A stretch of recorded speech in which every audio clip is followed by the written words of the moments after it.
Hello, everyone. Welcome to Across the Bifrost, the Mighty Thor podcast, where on each and every episode, we explore the world of Marvel's Mighty Thor. I am one of your mighty co-hosts, Ryan, here for what is kind of like a God-sized, king-sized special, because we're talking about two legitimately great issues of comics that came out the same exact day.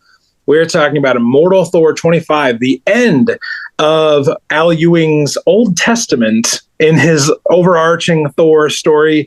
And we are talking about Jason Aaron's return to Thor. And he brought the King of the Monsters with him for Godzilla versus Thor. You heard that, and you heard that right. Godzilla versus Thor. These two issues absolutely kicked ass, and we cannot wait to talk about them. But Will Rose has returned from his adventures around the realms. So, Will, you're returning to ATV. We're so excited to have you back. We literally did a 40-minute pregame just to catch up. I'm back, y'all. It's been a hot minute. I'm sorry to miss that, but I could not miss this one. And I rode in on a wave of lightning with my Silver Surfer surfboard ready to rock and roll. I got my reading glasses on. I got my IPA, sip of sunshine, and I couldn't be more excited to talk about these two books. Both are like up there and like books of the year. Yeah. It'll be fun to see if these issues are in our awards at the end of the year. Yep. But Eric, this is like our first run that we've finished in its entirety. I guess we can count this as, our first one that we've done as it's been coming out. What are the vibes coming into this episode? We've had a few days to process it, but we're finally here at the end of Immortal Thor. I mean, my vibes are squarely in nerdy book report land, and I think that lore is so deep on this that I'm loving it. You can teach me, Eric. Teach me lore. You can wring it out, and even more lore drips out when you squeeze it. So I'm having a blast. But wow. I think that pairs nicely with the high adrenaline rock'em sock'em fun of the Godzilla book too. So it's a really nice pairing. Yes. Eric, this felt like our one of our recent episodes, the Thor and the Thing versus Seth, the Serpent God of Death. It was just like, I don't know, just throw the two characters together, have some Saturday morning fun with it. Speaking of Saturday morning fun, I don't know why. Faz, we have a lot to catch up with you, but we're going to do that in its own thing. We're going to do a Tales of Fazgard coming up soon. But this is the end of Immortal Thor. We have another different version of Thor coming, but also Jason Aaron's coming back. You have strong feelings about all of this, I bet. I mean, everybody, hello, it's the shockingly mortal Faz again. I've been calling myself that for about 6 months, so nobody can accuse me of being a spoiler. That's just what my name is. I'm having a great time being the all-Fazer. My guy Hercules and I are building our omnifascience and cosmic awareness as we go. Al Ewing is clearly also omnifascient because he put so much lore into that goddamn book. And Jason Aaron continues to be the king of kings, bringing in multiple kings of kings. And I just can't wait to talk about it.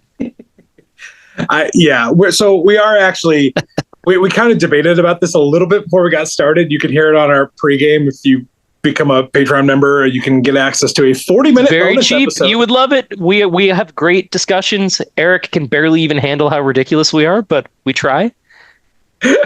I love how we're the kids talking too much in class, and Eric's like, can I just hand in my goddamn homework? Oh, we're 100% the kids who talk too much in class. I got notes sent home to my mom. My mom has dementia. She still remembers the notes that get sent home from class. Will, disruptive in class. That checks out. Yes, 100%. She still gets mad at me. We did have a little bit of a debate about which book should we talk about first. And I think we're going to lead in with fun, bombastic crossover craziness. That, of course, is Godzilla versus Thor. For those of you that have been following along with Marvel Comics this year, we've gotten a lot of different crossovers with Godzilla, the Toho monster property, coming over into Marvel Comics, facing off against the Hulk, the X-Men, the Avengers, and he's not done yet, because after his clash with Thor, we have a two-part story coming up in New Comics called Godzilla Destroys the Marvel Universe. taking that little concept from Deadpool and Punisher, and also we're getting a Predator kills the Marvel Universe. I just going to put that one in there. Like crossovers and IPs, going up against each other is kind of like the theme of this year in comics. That probably is fair to say, but Godzilla is having a moment in comics right now, because right now we have this line wide, like one shot series going on, different creators, different classic creators coming back to their characters. Jason returning to Thor, getting to do a crossover with Godzilla, but also on the other side of the river, we have DC doing their Justice League versus Godzilla and Kong. So like, there's so much going on. Godzilla is having a moment right now, and we're so glad that Jason Aaron came back and is doing this one shot of Godzilla. And Ryan, you made this happen. This was you. You did this. This was for longtime listeners of the show. You'll know that when Ryan asks Jason what he'd like to do next, it always happens. When Ryan did his solo talk with Jason, he talked about someday doing Superman, and then Absolute Superman came out. And then when Ryan and I talked to Jason, he talked about how he'd love to do Godzilla versus someone like Conan or Thor. Yeah. And then this one shot came out. So next time we talk to Jason, Ryan, you better choose your words wisely, because we might get something crazy. I don't even know what I could say. Darth Maul versus Thor. Darth Maul versus. Darth Maul will get smacked. That is not a fair fight at all. He would get smacked. I mean, but no, like. Jason had said this, and I've heard him say this other places too. Like what's the zaniest thing you think of? Like, throw this character in with this character. Awesome. Like it kind of feels like a lot of our favorite creators are still just like fans at heart, where they're like, just like throw the action figures on the floor and let's get to up to whatever these crazy characters can do. This book did not disappoint, because this felt like Jason's Thor run, where we're thrown into a situation and then Jason just starts power stacking things, and we get a big climactic battle with fantastic Aaron Cooter art. He did not disappoint at one freaking panel. This whole book was beautiful. It flowed well. And he worked with Aaron with Avengers, right? And Avengers Prime that whole crossover. That was his. They have a working relationship that is ongoing here. So you can that chemistry does not disappoint. Like, it keeps going here. And then we have Joe Sabino on letters and thing. I sent a message because I was like, dude, the lettering and the sound effects in this is just so freaking good. And I was like, man, who's doing this lettering and sound effects? Well, our friend Joe, and I hope his parents are listening. Who else, guys? No one else can do it like this. Who else but Joe Sabino? But VC's Joe Sabino. If someone's going to give Thor words to speak, we'd prefer it be Joe Sabino. That's very true. And for Joe Sabino's parents that are hopefully still listening, that is a lot of references for your boy. You know, we're his biggest fans. Let's keep the good times rolling. Huge. And colorist was Jesus Abertov, who has done, I believe he's done work on Thor before, but we don't normally get to see him color Thor. We're definitely still like in the I guess the hangover of our Matthew Wilson phase going so long. I'm kind of retroactively probably still in my Matthew Wilson phase, but we progress onward into Godzilla versus Thor. I'm going to give you a brief synopsis about this book, and then I would love to throw to Eric first, because you are a Prince of Preparedness, and since you've got this book report energy, maybe the Professor Prince of Preparedness. The Professor of Preparedness. The Professor of Preparedness. Pop. We start off this crazy one shot with not really a connection to Jason's Thor run, but a connection to Jason's latest Punisher run, the King of Killers run, that was universally received so well. Everybody loved it. No criticisms at all. The Proud Boys loved it. And it was universally loved and lauded as one of the greatest Punisher stories of all time. Jason did some really cool stuff in that story. And one of these themes was the Hand, this group of ninjas that often is tasked with fighting against Daredevil.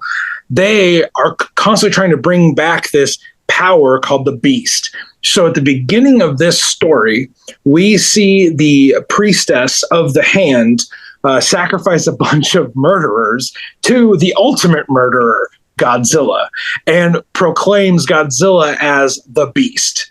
Now, this is quickly gets our boy Thor. Wait, no. He's not the Beast, isn't he? The fist of the Beast. I'm saying like they're reintroducing him into the world after his defeat in I forget which movie Jason kind of took his inspiration for Godzilla from, but she's bringing Godzilla back as basically their emissary, as the Beast, in this new Fist of the Beast iteration of the Fist of the Beast, everybody. But this quickly gets Thor involved in the fight. Thor and Godzilla go a few rounds, but then Thor opens up a gate to Jotunheim and basically just Casket of Ancient Winters his ass and freezes him into this giant statue. So it's like, okay, that was maybe a little too easy. Well, the ice scientists get involved. Scientists get involved. Yes, and nothing ever goes wrong in a Godzilla movie when scientists get involved. So they have this giant frozen Godzilla sickle in the middle of Tokyo, and the hand they dispatch some ninjas who have stolen and whoa, don't forget Thor offers to throw him into the sun, which is so funny. Like, no, we need to study him. Yeah. But instead, the ninjas have gotten a hold of part of the All Black, part of the Necro Sword, and they're like, "Hey, why don't we just throw this Godzilla popsicle into the same bowl as this piece of All Black?" And it creates Godzilla the God Butcher. Because if it's a Jason Aaron kind of offshoot story, we've got to connect it to Gore or the God Butcher in some way. But Thor goes off into space, finds out that Asgard has been destroyed by Godzilla the God Butcher. They go another round, and Thor has to use all of his powers to summon something called the All-Storm. Now, one thing I've noticed about Jason Aaron comics, and especially Thor-related stories, if he wants to up the ante and up the power level on something, he just adds the word all in front of something. And then makes it like the most unbeatable thing in the world. Sounds familiar. Faz. He tells I put the word Faz into things to make them stronger. Very different. Mine doesn't translate to comics very well. Not even it's not even similar. But he basically tells Godzilla, like, "Hey, I'll see you in hell, buddy." And then things go somewhat back to normal, but we find out that Thor is in hell fighting Godzilla eternally. And he's constantly fighting Godzilla so that Godzilla doesn't come back. So it's this like eternal torment, punishment, where Thor is in this never-ending battle against Godzilla. And that's how he defeats him, by never stopping fighting him. So Eric, I hand this over to you. I need a quick breath, and I need a replenishment of my beer. So I hand off the reins to your more than capable skill. All right, I know the trick of you calling the quiet one to make sure that they're paying attention, right? So the teacher move. I see that. Okay, but there are some bits that I want to point out here. So first of all, I think in the very beginning, this clan is doing a blood sacrifice to basically reform Godzilla from the heart. That the heart is the last remaining tissue, and the blood sacrifice is going to reconstitute the monster. Kind of reminded me of in Jason Aaron's Thor run, there he needed to have the well of God blood to make his time portal. So he was basically filling the pool up with God blood. So this filling the pool up with blood is a very Jason Aaron. It rhymes. It's not like he's ripping off himself, because he's like, this is fun, let's do it. Like, it's I have a bag of tricks here, and I like to go back to them. I love when Godzilla headbutts Thor. I thought that was really fun. And then I was trying to find the past references to, I was like, where did the Necro Sword end up? Because they have a piece of it very conveniently. The Necro Sword is something that pops up over and over and over again, and it's actually really nice because you can sort of just manifest it. So the King in Black manifests it. It comes up again in the King in Black miniseries. It comes up with, Dylan forms the Necrosword and Eddie forms the Necrosword. Everybody's got it. So the fact that it's there is not like, wait a second, it can't be there. It was destroyed. No, it kind of comes back and comes back. And actually, Gore had a piece of it himself around his heart in the latest Phoenix run. When Phoenix fights Gore. Have you actually read that? Do you know what it's about? I read the Gore issue. I didn't read the rest of the Phoenix Teach stuff. me. Well, Gore is back and he has this piece of all black around his heart, and he has like a little bit of the powers that kind of come out of his chest. And so it's not in the same sort of a blade form that he had before, but he's sort of back and he's sort of fighting Jean Grey. And so anyway, my point is that you can bring the Necrosword back whenever you want, because it's really something that you can sort of just conjure or call forth if you've been touched by it. Probably Codex timey-wimey stuff is all built into that as well. But yeah, I thought you've got to necroify something. It reminded me a lot of like the Galactus that gets necrofied, and what's the Ego gets necrofied. So this Loki, is the necrofied version of Godzilla. Every villain, Malekith, every villain that Jason has eventually gets the Necrosword. Yes. So it's very cool to see the Godzilla version of that fully fleshed out. Totally agree. Yeah, and I just want to add, like J.A. Aaron is like Metal Prime. Like he's Metal Prime. Like when it finally revealed that like Godzilla is like Godzilla the God Butcher, like I'm like, of course. Why did I not see that coming? Like, of course. But it turned into that page and my mind just being blown. Like J.A. Aaron, you like Metal Prime. So freaking good. Well, I mean, here's one thing about that I've learned. I'm by no means like I've not read every single thing Jason's ever written.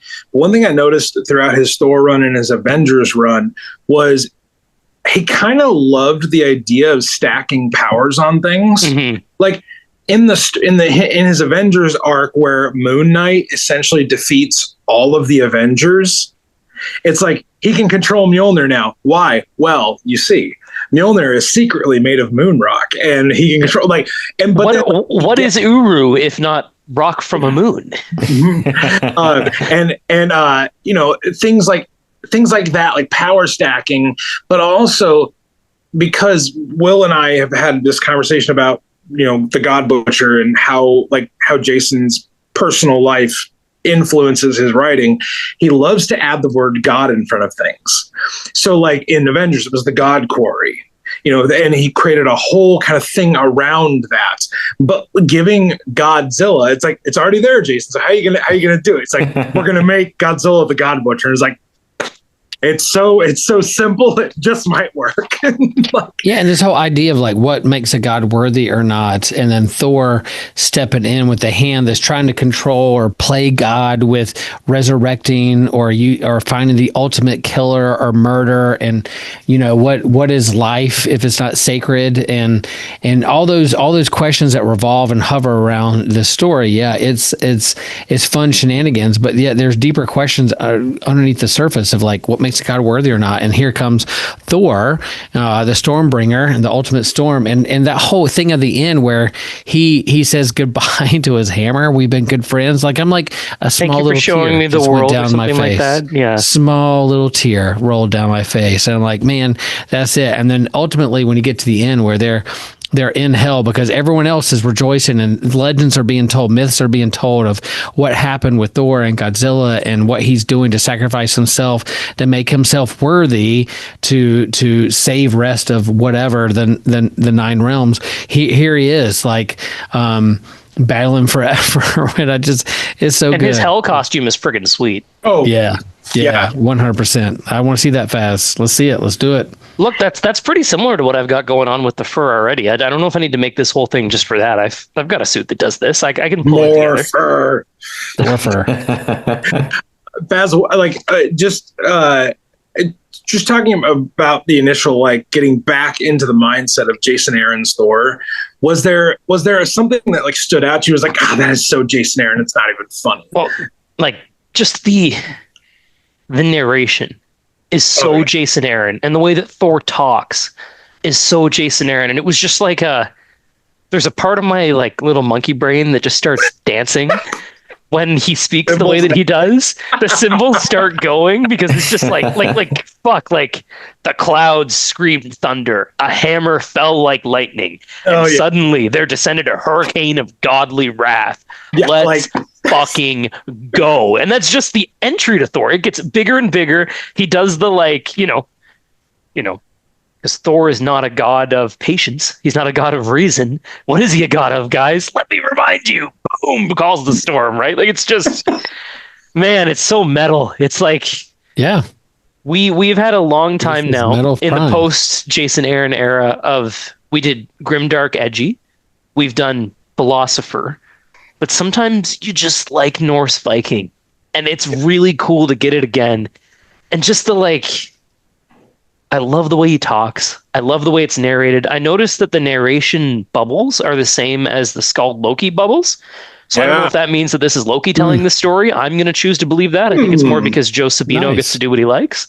Yeah. But that's what I've got in my brain. I love the one last flight. Like, it's just, it's so Jason Aaron, and it's so badass. And I really want to hear how he planned the Dragon Ball Z fight at the end. Like, if he was like, I want it to be like Dragon Ball Z, or if it was like he did with Assad when he was like, Gore throws a planet at Thor, and then Assad's like, what? Well, what am I supposed to do? And he's like, I don't know, man, you fucking figure it out. I hope that's what he did to this one to go from there. Aaron, I want a Super Saiyan God fight. I'll whip one up. So when they're in hell, is that Ghost? Is that Ghost Mjolnir? Like the hammer, like is all lightning? Like what do you see there in the final two panels? I think that neither of them are fully dead, Will, because the last page you can see the like Mjolnir still has a spark and Godzilla's heart's still there. I think that it's like their essence in hell fighting for eternity, in the same way that when Odin dies in Simonson's run, he's like in hell holding Searcher at bay, and neither of them are actually dead. They're just kind of dead. Yeah. They exist outside of time and space. And because it's when you want to scale it up and up and up. I think this comic does a fantastic job of, it first starts out with very tangible, very street level. Like there's a big frozen Godzilla. There's like, it's in the streets. You can see it happening. It's on Earth, and then we basically exist outside of time and space, and we're securely in this cosmic, almost outside of the dimension, and it's just looping. Then the fight goes on forever, and that's very mythological to just be like, and they could still be fighting to this day, you know, like right. And it doesn't break any continuity. It doesn't feel like it's out of place at all, because it just could be out there happening. I don't know about you guys, but I haven't seen Godzilla in the streets of Tokyo recently. Thank you, Thor. Everybody say thank you to Thor. Thank you, Thor. Problem solved. Wow. Thank you, Thor. To kind of answer Will's question, I hear thunder just crack above my... Yeah, that's it. You're welcome. Good stuff. Wait a minute. You're Tokyo's welcome. Taking care of those sickos in Chapel Hill, though. So, like, to answer your question in another way, Will, the narration at the end does say, every Ragnarok is but a new beginning for stories yet untold, gods to be reborn down through the ages, and monsters who will never die. So he's setting this precedent of like, yeah, but like this is a story that just kind of keeps happening, you know. So we learned, listeners, you should listen to the Deific Duo's Journey into Mystery Road to 800, because you'll get to learn so much that we learn. Eric and I are learning everything, and as we learn everything, we learn about all the other Ragnaroks that have happened that humans don't even really perceive. Mm-hmm. So are we to take from that sentence then, Ryguy, that this is, say, Ragnarok 5, because we were already on like 8 or something in by issue 300? Like, is this just one of the ones that has happened so far? Thor dying to a Midgard serpent and then going from there? So I'm glad you said that, because I thought this fight did feel like a Midgard serpent, Mangog level fight.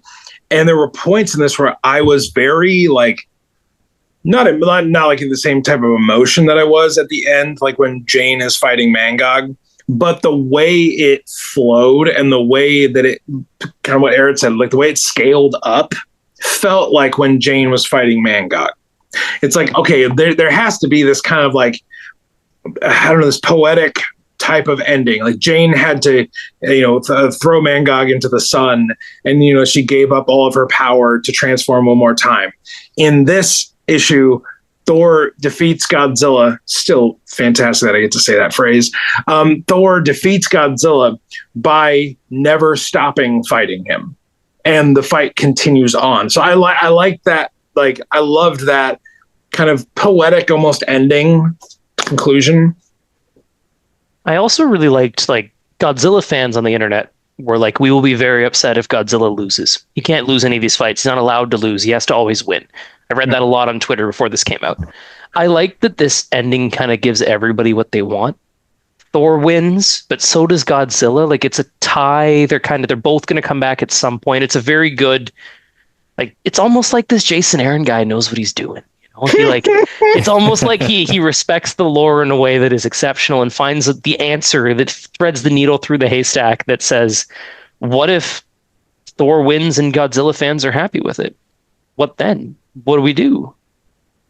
You are muted, my friend. Is this the final one before Godzilla destroys the Marvel Universe? So it makes sense that this is the climactic crossover before the two gods going at it before the next kind of big battle. What happens to Marvel Universe? I wonder if this one will connect. Like, if it'll be they both come back in time for the big fight, or if it's going to be just fully unrelated afterwards. I think they're still going to function as one shots, but this next one is a two-parter. Ooh. And I'm trying to remember. Okay. So the creators for Godzilla Destroys the Marvel Universe, writer Jerry Duggan, check, and then pencils Javier Garron. That book is gonna kick so much ass. There's three, right? It's a three shot. It is. Okay. Cool. I got one more issue to love then. On our pregame, we talked about what books are we going to get? Oh, well, you got me for one more book there. My full list. Oh my goodness. So guys, final thought, whether, whatever you need to say about Godzilla versus Thor before we are done with it. I mean, let's be honest, we'll never be done with it. Much like Thor fighting Godzilla in hell, we will never be done with it. But Eric, what is a final wrap-up thought you have for Godzilla versus Thor, easily the comic of the year? So it felt very Jason Aaron in a fun, nostalgic way, but there's also some original stuff in there that, I mean, the fact that this crossover, I don't think have these two ever met before. I can't recall. In the old Godzilla licensed comics, the Avengers did face off against Godzilla at the end of that story. So that's why Thor knows he's so much stronger. But he threw the hammer at him 2 times. It was not this. Not even. It didn't scratch this at all. But it felt big. It felt grand. It was very satisfying, and it's just it was just a rush. So loved it. Will, final thoughts on Godzilla versus Thor? I want to ask Aaron Cooter, how long did it take for him to draw this book? Please let me know. Were you working on this 3 years ago, and then it's now here now? Because that's what it looks like. The time and effort you put into it is just comics prime. Just so good. Baz? I love it. I knew that this was going to be the best day of Thor comics this year, with both Immortal Thor 25 and Godzilla versus Thor. I honestly don't know what a better day of comics could look like. And I like that we got to see Thor Goku, because longtime listeners know that I've been calling him Goku for since Love and Thunder came out, I think. And we have comic images that show him very clearly as a Super Saiyan. I don't make the rules. It's the way it is. He is Goku. You're welcome, everybody. Jason Aaron doesn't miss. Ladies and gentlemen, here's how I'll end it. This will be the end of you, Godzilla. This, I swear on the blood of the gods. Even if it must mean the end of Thor, Mjolnir, the full power of the superstorm, we must focus its entirety through us. One last flight. Thank you, Mjolnir, for the wonders you have shown me, my friend. Godzilla, see you in hell. Fantastic issue of comics. I think you should have yelled that. It would have been more Dragon Ball Z. Well, I see you in hell, Godzilla. That's why I read comics. So, ladies and gentlemen, we've had our fun. I can't understate this, so I will make an attempt at overstating it.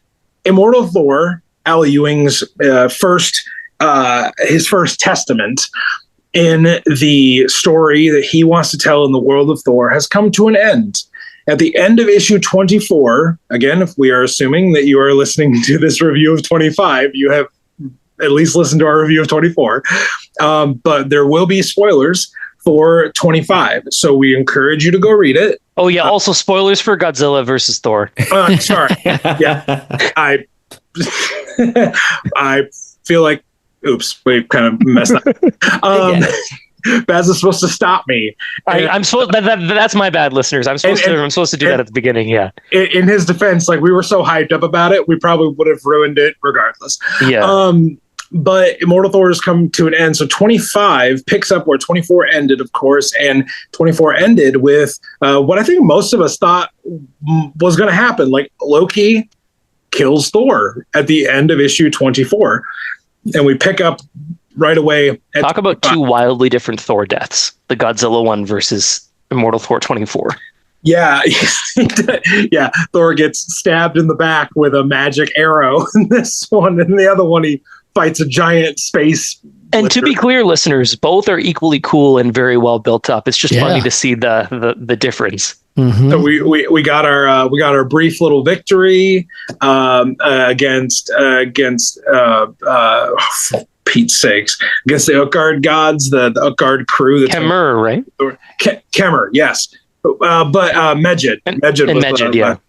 And also, like, just let me add, like, Thor 25, but also, what's the legacy number, Ryan? 786. He's back, baby. 786. 786. Here we Speaking go. of people that don't The let road us to forget 800. things. The road to 800. So, again, brief synopsis, and then Eric, would you mind going first? Yeah, I'd love to. Okay. I want to give your book report the honor it deserves. So here we go. Immortal Thor 25. Faz, I know you're going to tell me if I missed something, so please jump in. And you know you're going to miss a bunch, so be ready. There's a lot in this book. It was a beefy read. So we pick up where we left off. Loki is standing over the stabbed, bloody corpse of Thor. Everybody, all of his friends and his gang are standing on the bridge, and they're like, what the fuck happened to Loki? God damn it. And then Loki just pieces out, all cryptically, and not a lot of answers there. Even Utgard Loki's like, interesting. And immediately, wouldn't you know, the Black Bridge is destroyed. Scourge falls to his, oblivion death into darkness. Why was the Black Bridge destroyed? We should explain that. Because Scourge hits it with the magic axe that Uller made for him. In order to do what? Baz, would you like to just tell us? I mean, I'm tempted to let Hercules take the reins. He wouldn't miss something like this, Ryan. The Utgard gods are going to come to the real world, and Scourge prevents it. It's the reason why he breaks the bridge. Come on, man. Hercules, why don't you continue after Scourge falls down? Ryan, you're doing great. I'm sorry that I'm such a disappointment to you. So, of course, when one bridge is destroyed, the opposite bridge is also destroyed. So, wouldn't you know it, Thor fans, the Bifrost is destroyed again. So, that happens. The Utgard Loki, what? It's destroyed because Loki's great secret from episode, I don't even know if it was book one or if it was the one shot before Immortal Thor. Loki brings the Bifrost back and says magic always has a cost. See you in 2 years to find out what that cost might be. We finally get that reveal. We finally learn what it is. You can't forget that. This book is all about the payoff that we've wanted for 2 and a little bit years. Okay, Faz, I'm gonna do this in the friendliest way I can. Will you please do the rest of the synopsis? No, okay. You're just going to get angrier with me. No, I'm not going to. Okay, so Utgard Loki is like, well, fuck, he's got me. Good job, Loki. See you next time. And he has Ursula tentacles now, too. He does, which was, again, the hottest he's ever looked. I don't know about you guys, but like, it was doing it for me. But then Again, where is the Darkwood? Where is Utgard? Who could say? It's gone. Well, I guess we'll cross that bridge when we come to it, but there is no bridge. And then we get a crazy reveal where the destruction of the Rainbow Bridge this time not only resulted in the Asgardians not being able to reach Midgard, but it removes their trace from Midgard's history. The founding Avengers no longer contain Thor. They now contain Beta Ray Will, which is crazy. Baby, I'm back. I'm hoping that we get a bit there. Sif has some incredible moments. Firstly, weeping for the loss of Thor's legacy and their legacy. Secondly, not even knowing if Bill will know who she was, which is heartbreaking, even though screw Bill Sif, we're all about Thor Sif on this podcast, but it's still, still devastating. The whole Daniel Warren Johnson run, she kind of like cock-blocked him there. Yeah, exactly. Right. And in this run, we learned that Sif and Thor are back, baby. Let's go. And then we get a really nice moment from Fandral where he talks about, well, we're back to 9 realms. We'll protect the 9 we have, and maybe we'll find our way to 10 again. But Loki, the narrator, reminds us that even though Fandral talks a good talk, they're all devastated. And then we learn about Thor entering into death. Now, I would like to offer Hercules the chance to tell us about Vidblane. Happily. So Thor goes back to Vidblane. Switch of art. Let me just say too, I love how they switch the artist too. Like it goes from one thing to another. So there's 3 artists on this book that the shift is pretty rad. I love it. Nightshirt Thor goes to Vidblane, and I knew he was going to say that. He's been there before. We've seen that. Not just in the start of the Straczynski run, but also earlier in this run to remind us where he's going to end up when he gets killed.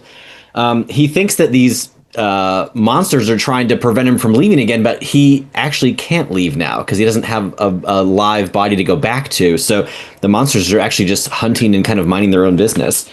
But we do see another kind of monster there. Well, first we check in with some Skyfathers who look mysteriously like the ones who sit above in shadow. Yes. I'm going to take a quick aside to talk about these folks.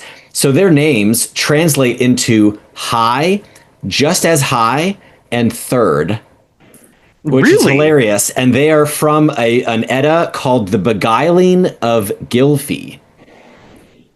So they're so Al Ewing is doing his like literary playing with the Eddas, and he's geeking out beyond all belief. But they're hilarious because they're sort of like a little cheeky of like, I'm just as wise, or I'll offer you yet higher truths. And so it's like kind of playful, and they all look like almost like aspects of Odin. But I'm hoping that these end up being the ones who sit above in shadow, and that we actually have named characters now for them. But they are offering some sort of prophecies and some wisdom here. Let's see, moving along. Then we tell me what the prophecies are.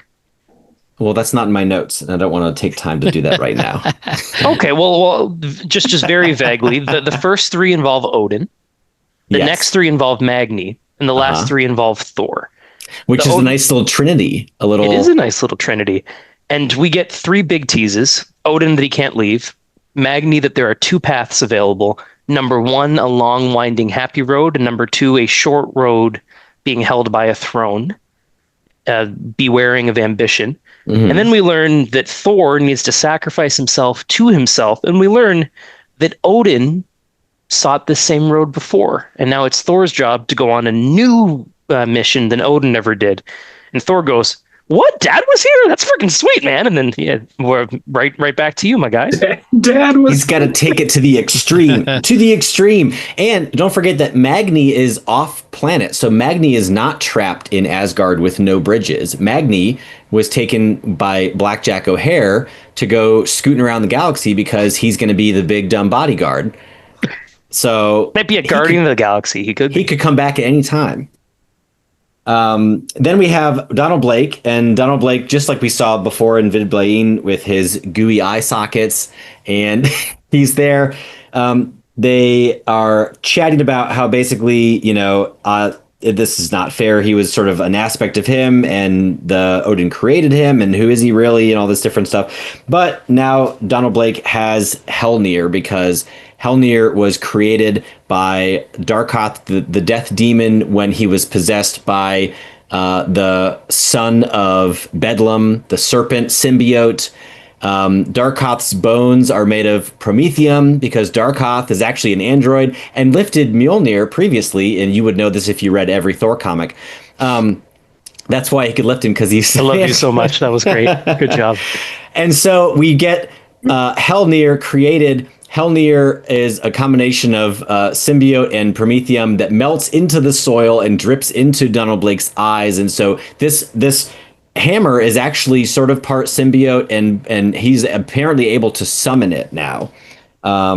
It has the power of hellfire instead of lightning, and we get Thor sort of unwillingly sacrificing his eyes. He sacrificed his eyes before in the Well of Mimir, but now his eyes are being taken from him. And I love how he's like, dude, I did that already. This doesn't mean anything to me. Like, I have this knowledge. Who gives a fuck? Move on. We've done that before. But then Thor sort of starts to realize that, hey, between the two of them, now that Donald Blake is now a god of lies, so Donald Blake has ascended to godhood. Thor is a god, but he is dead in the real world. And so he's thinking, between the two of them, there's actually a human soul that Odin created somewhere in there. And that soul could be up for grabs. So he grabs the hammer. Pierced hands. Okay, I see what we're doing there. I see Christo imagery there. This is exactly why when Ryan called it the Old Testament, that's not right. This is like the midway point of the New Testament. It leads into they're all connected. They're two testaments. It's absolutely. But yeah, it's like that's not lost on me. He slams the hammer into the ground. This causes a transformation. It makes Donald Blake's human soul facade fade away, and we see just the serpent symbiote there. And so the human soul... Snake. That's Old Testament imagery. That's right, Ryan. Serpent. We got the serpent. The pastor's back, baby. Then we have Thor transformed. We've cut to black, and we show up again on the streets of New York. There's a character, Luki, or Lukki. Thor, or Sigurd, pronounces it Lucky. And Lucky is actually, we've seen Lucky before in issue number 7. Utgard Loki has Lucky versus Loki in the foot race when they're doing the whole stuff in the Utgard realm. And Loki can't beat Lucky because Lucky is really just Utgard Loki's thought, and you can't race the speed of thought. Is he Utgard Loki's thought or Asa Loki's thought? That's something that I wasn't clear on. I think it's Utgard Loki's thought. Utgard Loki, cool. Yeah. Because the Loki we know is Asa Loki. Asa Loki. Yeah, Asa Loki. Yeah. And so we find out that Thor is now Sigurd Jarlsson. He's got a little bit of amnesia. We've got this aspect of Loki that could be an aspect of Utgard Loki. And that's where we're going to pick up with Thor. His became human. It's the ultimate sacrifice. You giving up your eyes is nothing, but becoming mortal, that's the real deal. So that's going to be the sacrifice. Is that a name we've heard before? Or is this a brand new name in Thor? Sigurd? That's his Walt Simonson name. And okay, gotcha. Yes. Do you mind if I just keep going for a second here? Yeah, I would love to. Cook, Why in the world would we stop? Sigurd Jarlsson is Thor's secret identity in the Walt Simonson run from issue 341. Actually, it's Nick Fury's idea, and Nick Fury's team helped design it. So it's a ponytail and fake glasses. That's the whole thing, because it started as a Clark Kent joke. Actually, there's Clark's in the book. He's in the book. Yeah. He bumps into him, and he also Nick Fury references the glasses worked for the other guy. So there's two references to Clark Kent in there. Nice. And then it's just his identity when he's doing his work at the construction site with Jerry Sapristi, the same construction site that Eric Masterson eventually goes to work at. And the last time we hear Sigurd Jarlsson's name mentioned is in Thor 407, when Thor is summoning the duffel bag that at this point in time contains his magic armor. He changes into it in front of Eric Masterson and kind of reveals, "Oh, it was you all along." I guess the secret identity is blown, and he says, "Never more shall he masquerade as Sigurd Jarlson. Never more shall he assume any guise save his own." So he officially gives up the secret identity in 407. Love it. Now, is Pascal Ferry, I love his art. Is he the artist on the next book? He's ongoing for Mortal Thor, yeah. I love it. It looks so good. Like, all three, like, Jan did a great job. Max Greenwood was awesome in Vidblane. I like that they split it up with 3, but, like, Pascal's 2 pages are my favorite art of the book, and I cannot wait to see what he does with Mortal Thor. That's a good team. That's a good team. Faz, I think Max Greenwood is the actor that plays on New Girl. Oh, well, I love him too. If he's doing comic art, then I'm really blown away. Justin Greenwood. Sure, same thing. Whatever. So actually, I wanted to say one thing about Justin Greenwood's artwork. He on Instagram had posted a Cthulhu-looking monster that was going to be in this issue, and I was flipping through his pages, like, where the fuck is this? It's under the fucking box. It's under the title. I was like, come on, why? All the cool parts of that drawing are hidden underneath the title of the issue. And I was like, come on. Now, Chilliam, what was your favorite part of this book?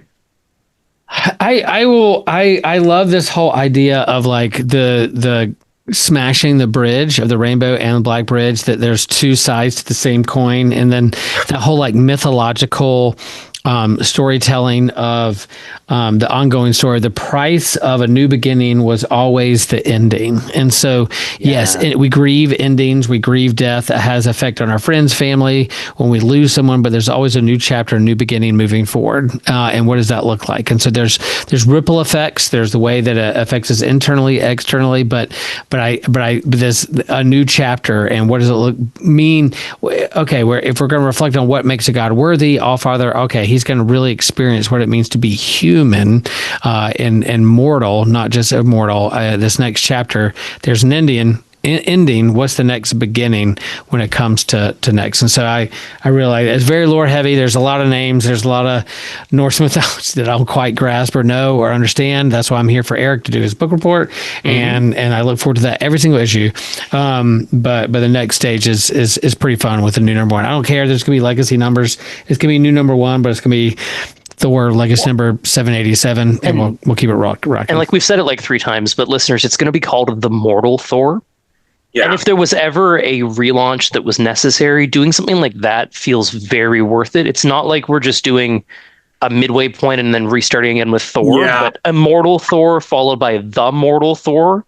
This is clearly something that Al wanted to do and is very cool.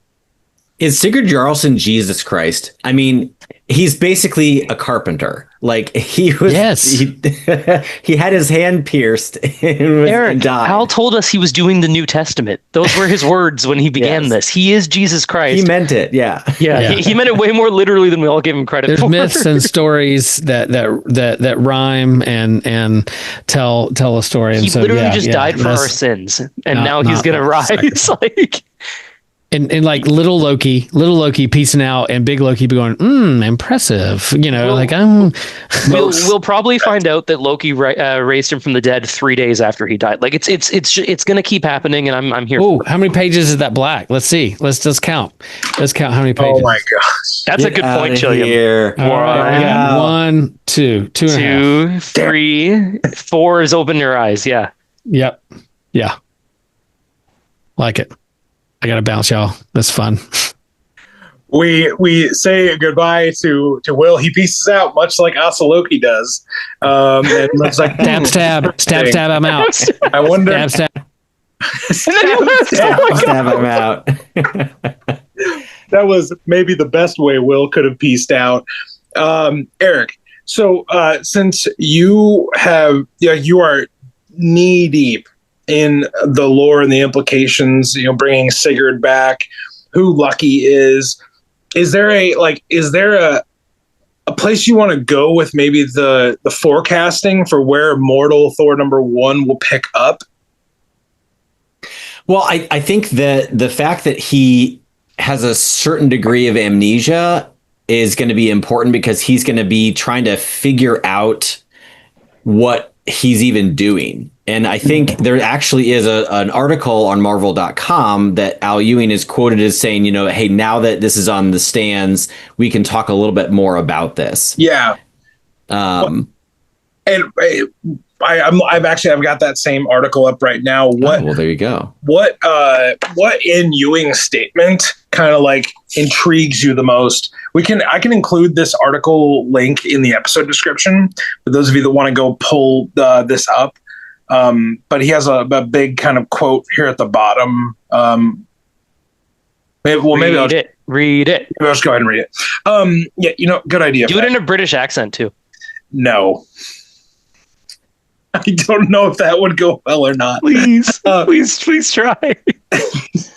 I didn't just come from over there. I don't have it's not fresh. Now that Immortal Thor 25 is on the stands for you to read, and please do, we can be a little more open about the exact nature of the second arc of the story, Ewing explained. This was an idea that sprang into being from the original pitch. I wanted to treat Thor as a god and give him a truly mythological story, but as well as the son of Odin, he is the son of Gaia. So we find ourselves in winter. Thor is dead and Sigurd Jarlsson walks the earth without power, without fame, without memory. And yet the fate of Asgard and Midgard rests on this mortal man making the journey to return the magic of the gods to the earth. And to get there, to even learn the nature of the quest, he's going to have to fight. So, Eric, what in there jumps out to you maybe as the most intriguing thing? His loss of memory means that he's going to have to become a hero, not because he remembers being Thor and needs to fill that role. He is rediscovering all over again doing the right thing, or standing up for the little guy, or being able to take on bullies or take on evil, something like that. And I'm hoping that he's not going to get it right all the time, or he's going to have some growing pains and have to kind of find his way through it. I think that would make it a more interesting story, as opposed to just like, oh, he wakes up and he's they did this with Hercules actually after Chaos War. Hercules ascended to basically become Allfather, and then after that, he gave it all up and had given up his immortality. And so then Hercules was just a mercenary for a whole miniseries. But he knew who he was still. He was just capable of dying. That's not what's happening here. This is Thor being reborn into a human form. And maybe he's going to die again. Maybe when his mortal form dies, that's going to make him able to ascend to this whole new thing that Odin never got to.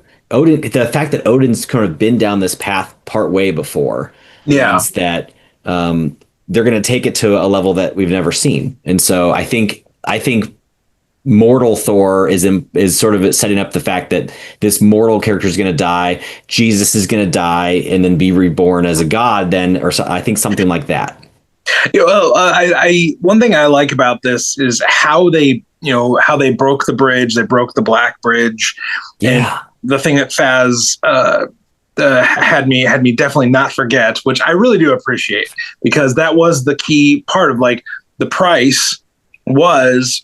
The price at the beginning was this ending going the way it was, but we know, like, probably if that bridge gets connected again, that we can return to a little bit of our status quo. Like, I'm okay with us kind of upturning the apple cart a little bit and messing with the status quo, but clearly Sif and Hogan and Fandral and everybody in Asgard, they still remember what happened.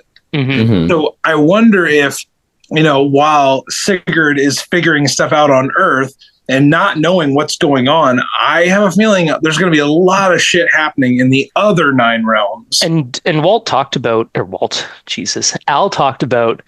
fact that he's going to have Tales of Asgard style issues that are largely set in Asgard, right? But the thing that's really cool about this, and I don't know how much of it has been colored by the last 6 or 7 months in America, he's adding a bunch of commentary on kings.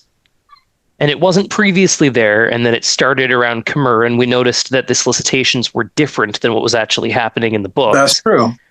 And this one, Donald Blake talked at length about, sure, you learned humbleness, but a nice king is still a fucking king. You didn't actually learn what you needed to learn. This is like the thing that Odin taught you at the beginning wasn't what it should be. You need more. And that's when Thor was like, you're right, I do need more. I've got it now. Thank you so much, my good man Donald. I'm doing this thing. I'm going to be the Immortal Thor for a bit. Yeah. And we know from that teaser, from the list of all the big Marvel events coming up, I can't remember what book it was in, that from Timeless, Utgard Rising is something that's happening in maybe a year. So to me, it feels like it's a race. Mortal Thor needs to become this newly fully awakened absolute all-father version of Thor in time for when the Utgard gods are back. That's where I think we're going with this. And I think that bringing me down to street level and having him literally be a guy with a hammer makes it much more enjoyable than if he's like super all-powered, fueled by Zeus and Thor, and Odin and the Thor force fighting the Serpent Society again, right? This is going to make it, the stakes will be much more real when Sigurd could just get murked, as opposed to like King Cobra, who Hercules and I have seen him kill 3 times already. Shouldn't be giving him trouble 800 books later, you know? All Father Thor fighting the fucking Serpent Society. One of my, I think, Princess Python, you bitch. One of my favorite lines, and I think this is really a great direction that I'm glad it's going in. Donald Blake says, "Madness, Thor, is thinking you can learn humility from a distance, believing you can learn humanity while taking little breaks for godhood." That was so condescending, and just, I was like, that's perfect, because that's totally true. He had this human alter ego to teach him to be humble, but you don't really learn it if you can kind of switch whenever you feel like it. Like, that's not the same thing. And he didn't spend a lot of time as Donald Blake, right? Like, he was Blake for a day or two, but you can see from his practice that he was always fucking over his patients and everything, because he had to go do the Thor stuff every day, it seemed like, right? Yeah. Like, he was never really choosing to live as a human or do the human stuff. It's kind of like the same thing with when Bruce Banner is the Hulk. It's like, yeah, we're not really here for Bruce. Like, we're kind of here for the other guy. You know what? We're fucking here for Sigurd, though. Black Eye Sigurd. Do you guys think he's going to keep the black eye, or is that just because he was in the fight? No, it's because he was in the fight. So is it just an allegory for Odin in this book, or are we going to consistently see him with an injured eye throughout the course of Immortal Thor? I would like him to be injured, but I figured it'll heal. It might take longer to heal, but yeah, it'll heal. It's just he just looks like he got jumped and he was in an alley, you know. So yeah, I think that honestly, street level Midgard centric Thor is something I'm here for. Like, I love the fantasy high flying stuff. It's fantastic, but we have hundreds of issues of that. Yeah, like street level Thor is something that's actually unique and different, and I want to see how Al infuses, that feeling of a Thor comic with it also being like a story that could just as well work with like a Daredevil or a Spider-Man. And it's also the best style of street level Thor we're going to get, because he's always way too big of a fish in a small pond when he's doing Midgard stories. But now he's not. Now he's actually the proper level for this, where like he might do one thing wrong and a Serpent Society guy can shoot him in the face or knife his arm, right? Like, whereas before, like, Thor was talking as Immortal Thor, fighting the gods of Midgard, being like, this should be really easy. Why am I being so lazy right now? He's like, I mean, Sigurd's obviously going to fight them, and it's going to be extremely difficult. And maybe that's where Mjolnir will return for the first time and bail him out a little bit, but only a little bit. He'll get a little bit of the power. This is where I really want like the Wrecking Crew to show up and just be like, it's about fucking time we could kick this guy's ass. Yeah, but they're not going to know who he is. They're going to be kicking someone else's ass, and then Sigurd's going to come and save the day. Yeah. Oh no, he's got glasses on. Never mind. He had glasses on. So never mind. Yeah, I wonder if they're going to do the glasses. Like, if it was going to be a white guy with a ponytail, I'm glad it's Sigurd, because Sigurd is cool. He's a construction worker. He's a nice guy. his boss kept trying to think like, wow, that guy really just climbed up those rafters super quick. I wonder if he's secretly Spider-Man, or I wonder if he's someone else Captain thinks America. he's Captain America. Yeah, such good, such funny. Like Walt is so witty. Goddamn. He's fucking huge. Also, guys, the Mortal Thor #1 cover, now that we can see the whole thing, is stunning. Like it is like I need to cosplay just putting my wig on and putting on like one of my regular outfits. Dude, yeah. And I will be doing this. I have a hammer that is from like the Mjolnir set. So it'll have a Mjolnir handle, but it's like a little regular hammerhead I'll put on my shoulder. Yeah, from the toolbox. So I'm going to recreate this because it's like stunningly gorgeous. And the idea is stunningly gorgeous. But I think before we move forward, we should give a bit more props to what Jan Bazaldua did throughout their run on Immortal Thor. Yeah. They were given the extremely unenviable task of following everybody's favorite Thor artists of the last like 10 years. Because people were in on Martine, and the internet was mean about the fact that Jan was good, but not Martine.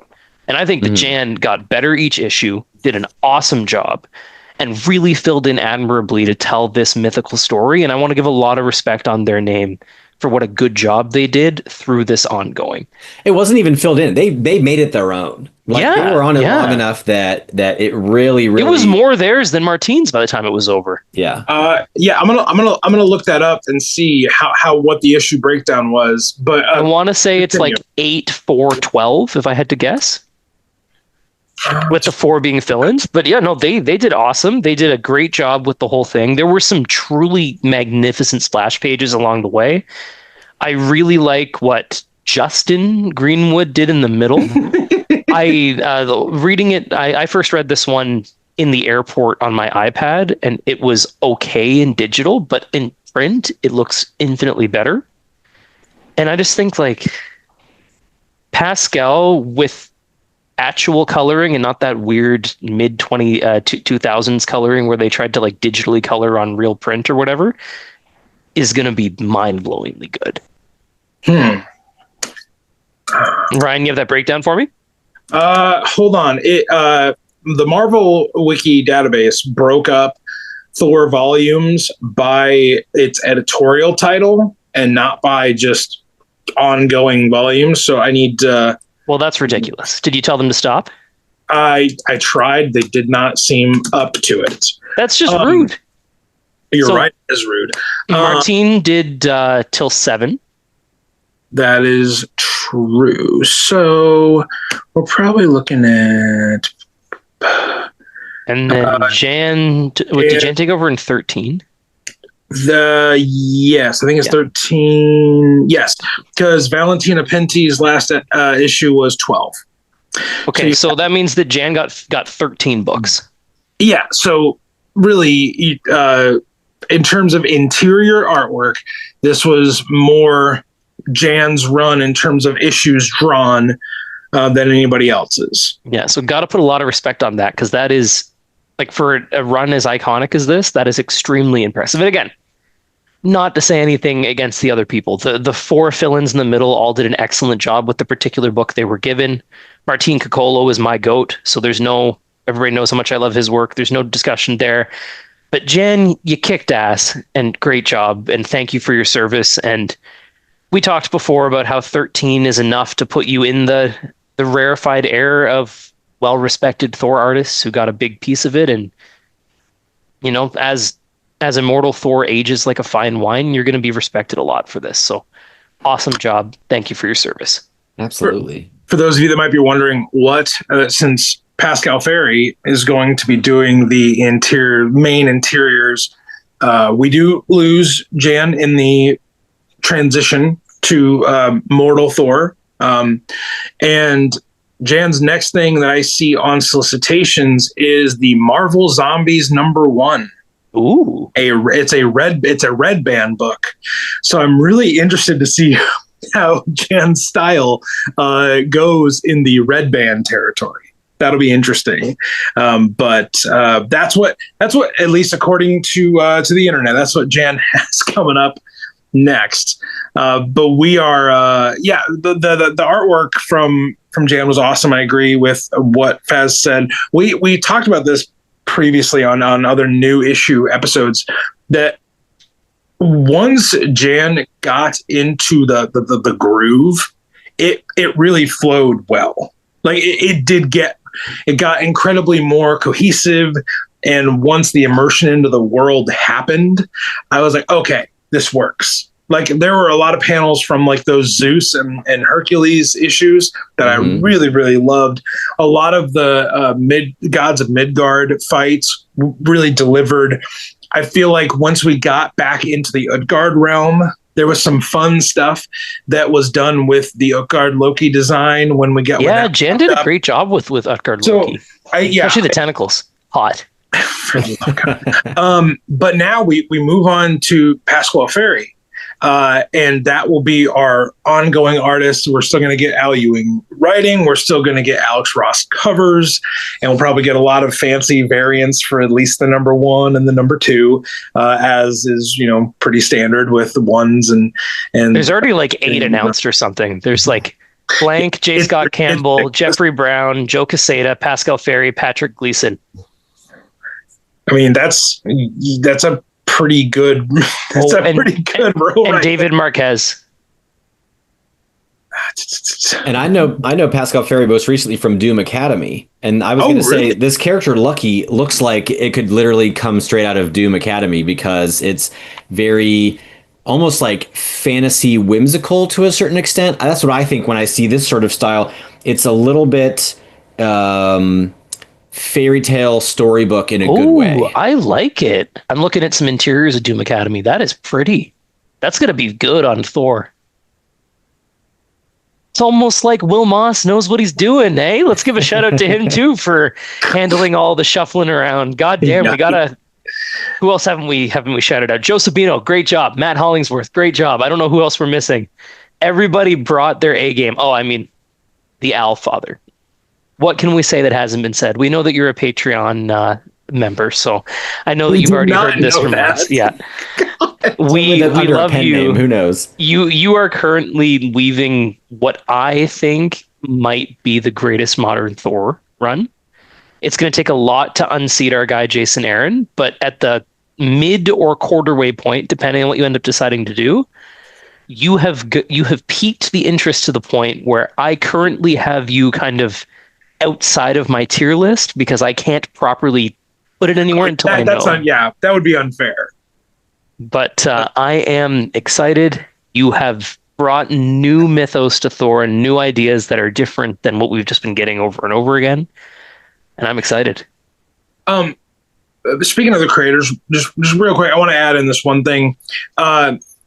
Those of you that may want to see what Pasquale Ferry on Thor looks like, you don't really have to go back that far, because he has done a stint on Thor before, back in the Fraction era, the Kieran Gillen time period. I don't know specifically about who he paired up with, but it was Matt Fraction doing what was this story? Did he do the Burning story where Thor fights Surtur or not?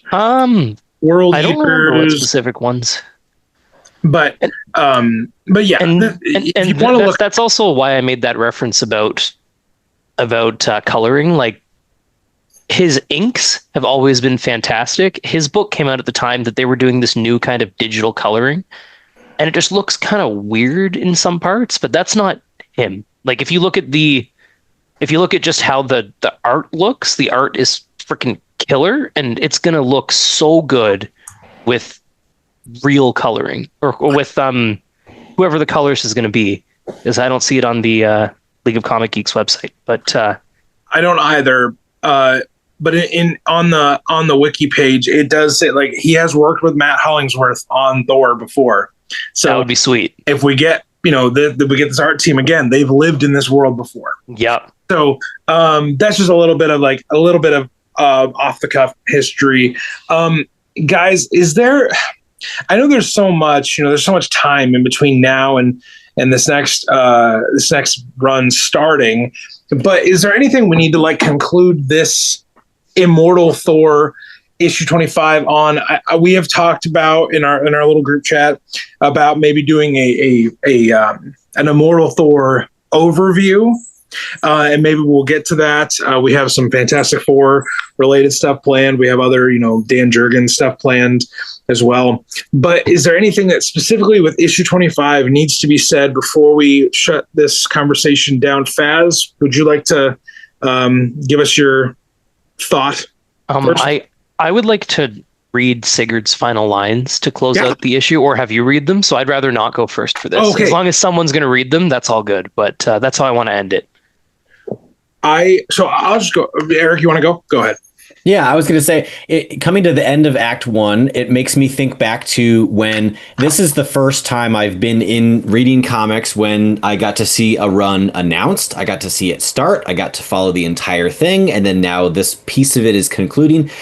It's so freaking fun to be a part of this, because I feel like I'm a part of the story. I feel like it's happening and I'm there with it. Yeah, it's just a lot of fun. It makes me think back to in the press releases and things, in the interviews before it came out, trying to anticipate where it was going to go, hearing it referred to as sort of like the Immortal Hulk, but not really, more of like a New Testament kind of version of it. And now in hindsight, that makes perfect sense. But one of the things I really like about Al Ewing all along is that he's kind of playing the jazz too. He's not so much of a stickler for he has the big pieces mapped out, but you can tell that along the way he'll be like, oh, here's a fun idea I had. I'm just going to do 2 issues on that. Does it for the love of the game sometimes. He's got a hammer. Very much writing it.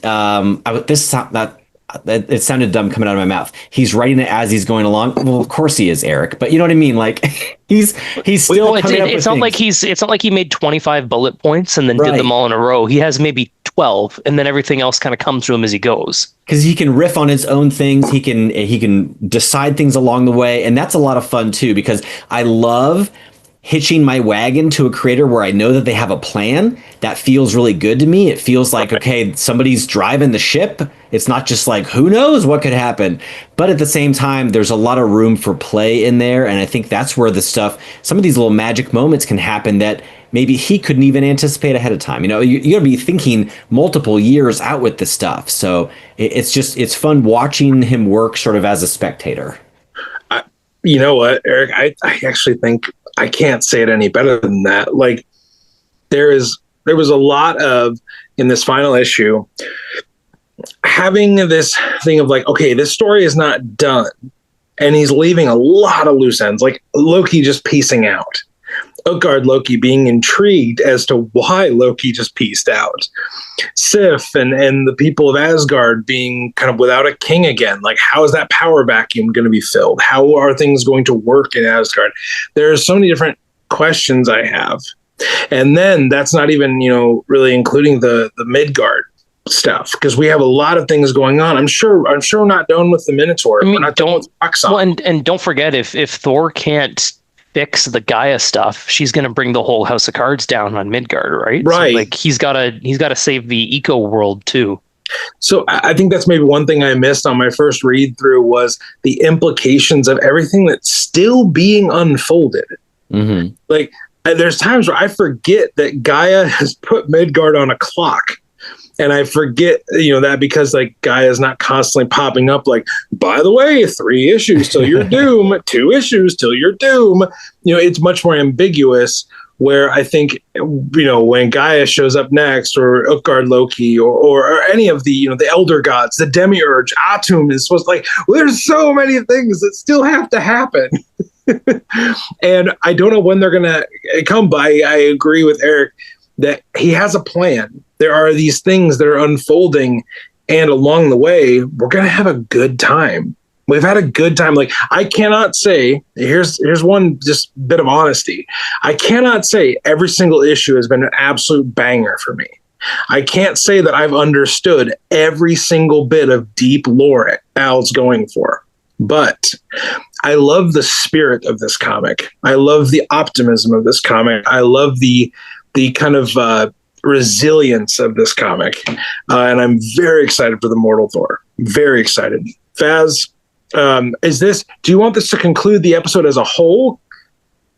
I I think that the words should be the rest before you do your riff on, whether you're dying and fighting with your alter ego and so on and so forth. That should be the last things that are said until then, probably. But just to put a pin on the Al thing, he described himself in New York Comic Con 2024 as a mythical, magical man.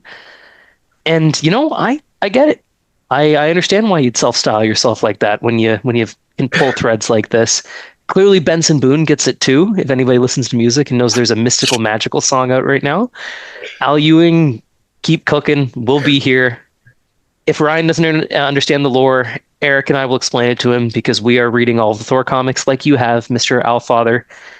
And yeah, I want to end my segment on what our mortal Thor says. He says, "My name is Sigurd Jarlson, and I am just a man." Bingo. Everybody, thank you so much for checking out this episode of Across the Bifrost, the Mighty Thor podcast. Soon to probably be the Immortal Thor podcast. We're not done with Thor for a moment. We're going to be back with much more Thor stuff in the in-between. So we hope that you continue to listen and just venture on into the mysterious journey that Al has for us. If you want to follow us on Instagram, that'd be a great way to just find out what's happening with the show. If you want to join our community on Discord, small but mighty band of Thor enthusiasts, and we talk about pretty much every other part of life as well. It's a super fun group. And if you want to support the show at the next level, you can do that on Patreon. You can get bonus episodes, early episodes, things like this ahead of time. So this one had a bit of a short turnaround because of some scheduling stuff, but we do have a great kind of bonus episode for you. If you join us there, that is waiting for you. So as we conclude our Immortal Thor journey, I would just like to remind you that no matter what you are doing, no matter where you are at, no matter if you are waking up in a new situation and you've got a lot more questions than you have answers, or maybe things are just happening around you and you're like, I'm sure we'll figure this out at some point. Maybe there are things going on in life and you just need to know that there are there's 4 guys somewhere that are just wanting to talk about comics, and that brings you some amount of comfort. Whatever you're doing, wherever you're at, just remember to stay worthy.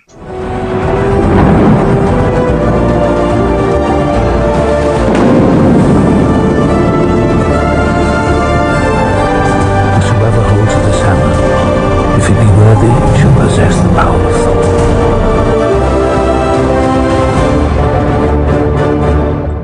Bum, bum, Bum, bum, ba-dum, bum. bum, bum, bum, bum, bum, bum, bum, bum, bum, bum, bum. Jazzy.